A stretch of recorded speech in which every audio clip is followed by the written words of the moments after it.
In the late 1970s, Las Vegas was a city of neon and cheap buffet lines until Steve Wynn arrived and rewrote the rules. He seized the Golden Nugget, mortgaged everything for the Mirage, and with the Bellagio's billion-dollar fountains, made Vegas a playground for billionaires. But the man who built modern Las Vegas would see it all collapse amid scandal, erasure, and regulatory fire. How did the city's greatest visionary become its most controversial cautionary tale? And did his luxury empire save Vegas, destroy it, or both? Steve Wynn arrived in Las Vegas with little more than a stake in the Frontier Hotel and a knack for reading people. By 1971, at just 29 years old, he secured control of the Golden Nugget downtown. The deal came together with the help of E. Perry Thomas, the only banker in town willing to lend to casinos when most banks would not touch gambling money. Thomas's loans gave Wynn the leverage he needed to buy up shares, outmaneuver rivals, and take charge of a property most considered past its prime. The Golden Nugget was a relic, smoke-stained, aging, and overlooked by the city's power players. Wynn saw something else, an opportunity to build a new kind of Las Vegas. He poured money into renovations, adding polished brass and rich wood, and hired top chefs to overhaul the menu. He did not just repaint the walls, he reimagined the guest experience from the ground up. High rollers got private jets and penthouse suites, while celebrities like Frank Sinatra signed on for headlining residencies. For the first time, a downtown casino felt exclusive, less about nickel slots and more about velvet ropes and personal service. Wynn's approach upended the city's old formula. Instead of chasing volume with cheap rooms and free drinks, he focused on attracting a smaller, wealthier crowd who spent big and expected more. He used comped suites, backstage passes, and private gaming salons to keep VIPs loyal. The risk was enormous. Every dollar spent on luxury was a bet that enough high rollers would show up to cover the bills. But the returns proved staggering. By 1977, the Golden Nugget's first hotel tower opened, offering hundreds of rooms with amenities that rivaled anything on the Strip. Within a few years, the property became the most profitable casino in Las Vegas, all from a downtown address that others had written off. Behind the scenes, Wynn's appetite for leverage grew. He borrowed against future profits, using Thomas's bank connections to expand and upgrade relentlessly. The Golden Nugget became his template. Combine bold borrowing with showmanship, use celebrity to draw attention, and never settle for ordinary. As the profits rolled in, Wynn's reputation spread beyond the city limits. He was not just another casino boss, he was the architect of a new Las Vegas, one where luxury and spectacle would soon outshine neon and luck. The Strip had never seen anything like the Mirage. When its doors opened in November 1989, the $630 million price tag stunned even seasoned casino executives. Steve Wynn had raised the money with a tool few in Las Vegas dared touch: junk bonds arranged through Michael Milken at Drexel Burnham Lambert. The risk was enormous. No one had ever spent so much on a single resort, let alone on a property with a volcano out front and a rainforest inside. Skeptics called it reckless. Wynn called it the future. The Mirage became a sensation overnight.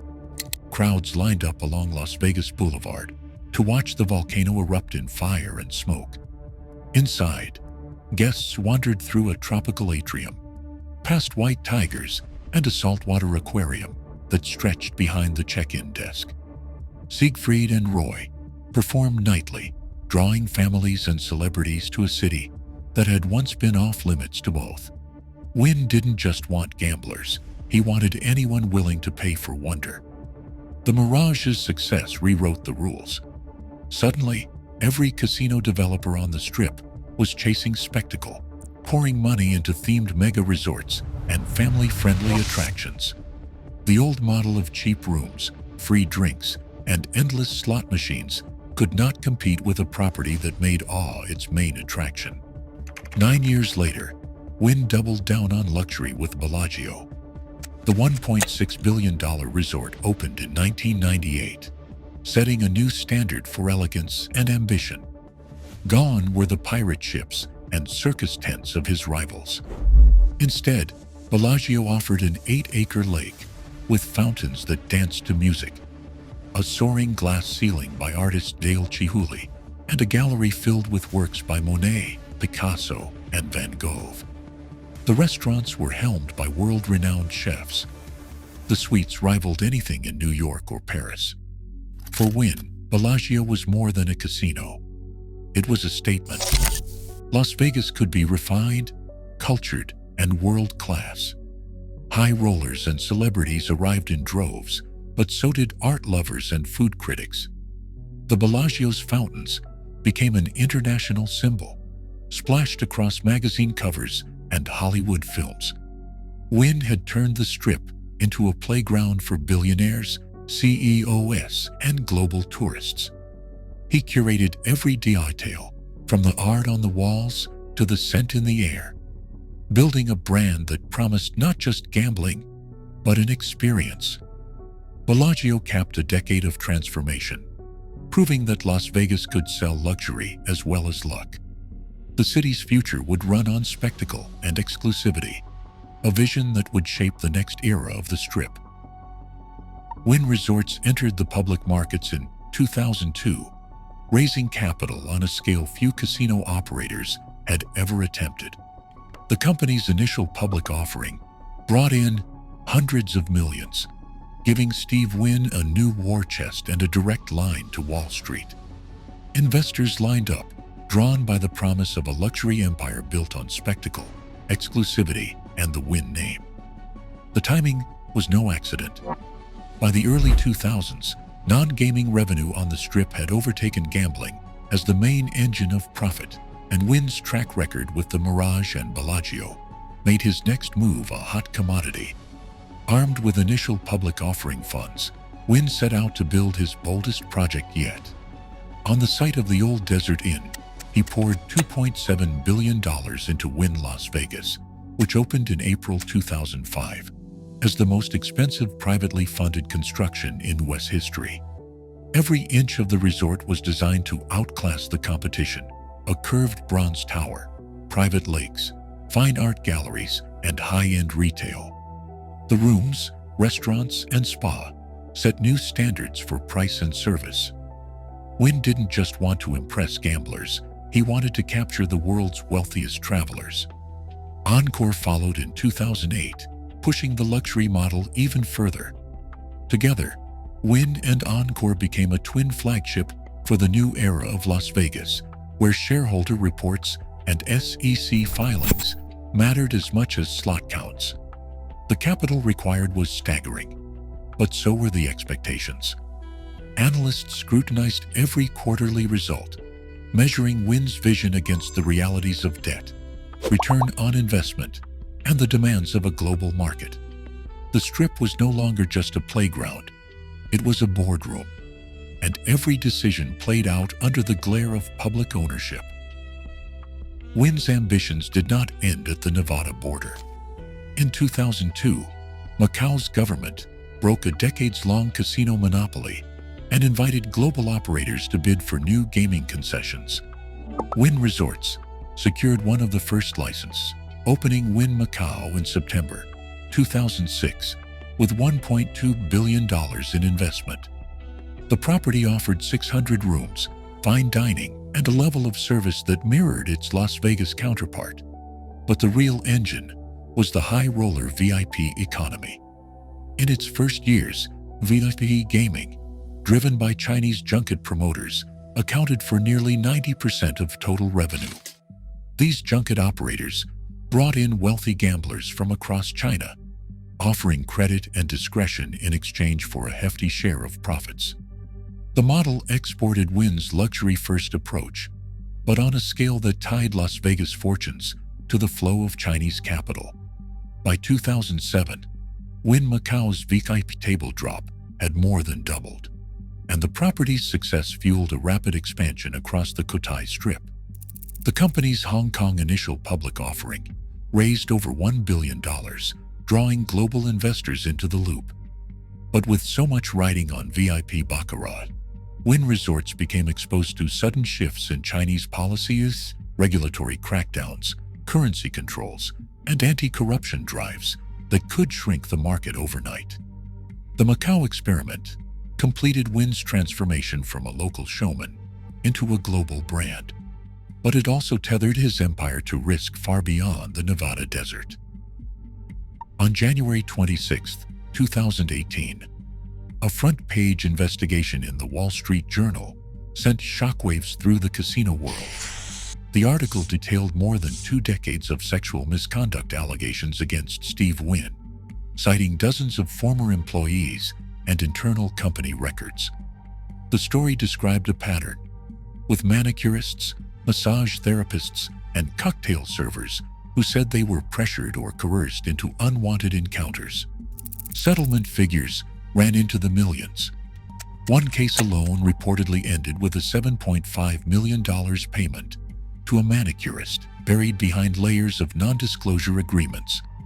Inside the newsroom, reporters spent months tracking down sources, cross-referencing legal filings, and pushing past threats of litigation from Wynn's lawyers.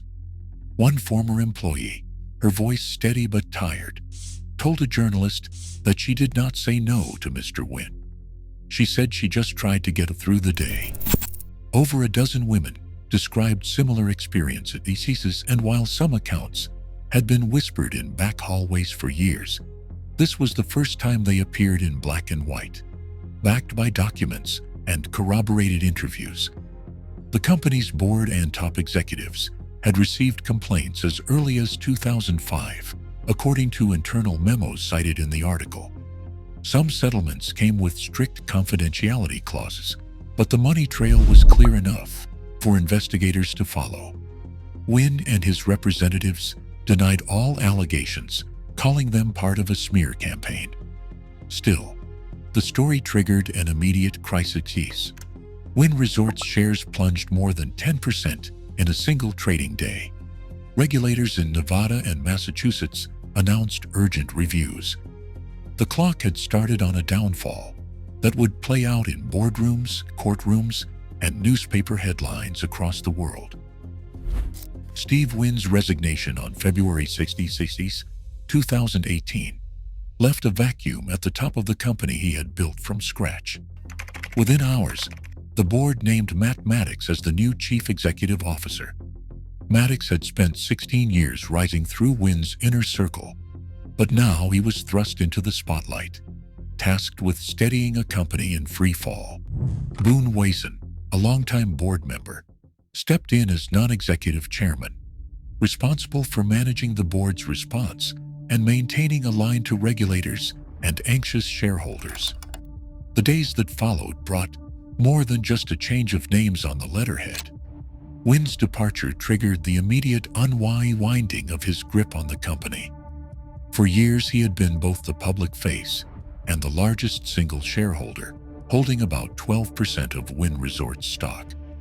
But as investigations widened and pressure mounted, the board moved to sever every remaining T-file.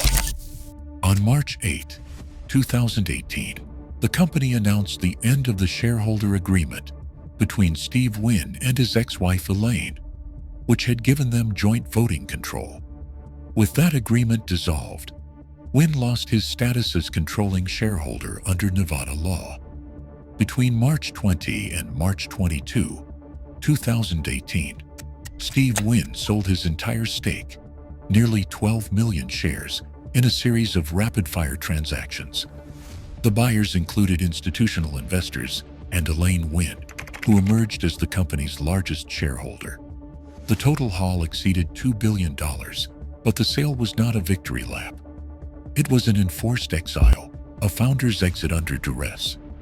By the end of March, Steve Wynn held no stock, no title, and no formal power over the empire that bore his name.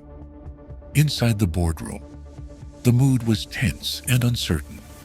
Directors faced mounting questions from regulators in Nevada and Massachusetts, both of whom were weighing the company's future licenses against its leadership overhaul. The board brought in new independent directors and began overhauling compliance systems. For the first time in decades, the fate of Wynn Resorts rested not on a single visionary, but on a committee of caretakers, lawyers, and risk managers answering to outside authorities. The era of the founder was over, replaced by a corporate structure built for scrutiny and survival. Regulators moved quickly once the facts were on the table. In April 2019, the Massachusetts Gaming Commission issued a $35 million penalty against Wynn Resorts, calling out what it described as significant, repeated corporate failures to disclose allegations of misconduct during the licensing process for Encore Boston Harbor. The Commission's 54-page order cited not only the lack of transparency, but also the company's failure to create a safe environment for employees to report concerns. The language was blunt. Wynn Resorts had, in the Commission's words, demonstrated a pervasive culture of non-disclosure. The Nevada Gaming Control Board followed with its own investigation, examining years of internal memos, settlement agreements, and compliance logs. In February 2019, the Nevada Gaming Commission imposed a $20 million fine on Wynn Resorts, the largest in state history at the time, citing the company's duty to maintain integrity and suitability in the industry. For Steve Wynn personally, the reckoning was final. In July 2019, he reached a separate settlement with Nevada regulators, agreeing to pay $10 million and to permanently relinquish any involvement in Nevada's gaming business. The settlement order described his conduct as bringing disrepute and notoriety to the state's gaming industry, a phrase that underscored the seriousness of the findings. Regulators in both states demanded sweeping changes. Wynn Resorts was required to overhaul its board, implement new reporting systems, and submit to ongoing compliance monitoring. The Massachusetts order included mandatory training, independent oversight, and regular reporting to the Commission. Nevada's settlement specified that any future violation would risk the company's license.